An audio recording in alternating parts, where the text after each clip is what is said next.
அதேதான். இறைவனை இறைத்தா இவ்வுலகமே நமக்குத்தான் சொந்தம். சொந்தம். கடவுளை இறைத்தா கைலாசமைக்கு நமக்கல்லவா சொந்தம். நமக்குத்தானே அப்படின்னு என்னாத என்னவெல்லாம் எண்ணி கொண்டு கொண்டு போனவன் தானே இருந்தவனுக்கு சொந்தம்னு இவன் வாரான். அதானே கேட்டேன். காத்திருந்தவன் கொண்டாட்டி நேத்து வந்தவன் கூட்டிக்கிட்டு போனானா ஓடுவாங்க. அத மாதிரி இவன் நினைக்கா நம்ம பகவானா இருந்தா பார்வதியால் நம்ம பக்கத்துல வந்து இருப்பான், பர்த்தான்னு கூப்பிடுவா அப்படின்னு இவன் நினைக்கான்.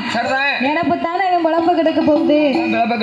நல்லதை நினைக்கணும், நல்லதை பேசணும், மனசு போல வாழ்க்கை. பகவான் தேவி பார்வதி உலகத்துக்கெல்லாம் தாய் அல்லவா? அவள் அப்படி நினைக்கலாமா? தாயவன் கொண்டாட்டியாக நினைக்காதங்க விளங்குவானா? அவன் விளங்க மாட்டான். அப்ப இந்த வரம் விதி எறியாத வல்லரக்கே ஆண்டவனையே எரிக்க வேணும் என்று வரும்போது இதை அறிந்த இறைவனாகிய பகவான் இந்த அரக்கை நம்மளையே வரம் கொடுத்ததனால இருக்கணும்னு வாரான். வளர்த்த கிடாய் தன் மார்பிலை பாய்வதை போல தீட்டிய மரத்திலே கூர்மை பார்ப்பதை போல நம்மளையே இருக்கணும்னு வாரான்.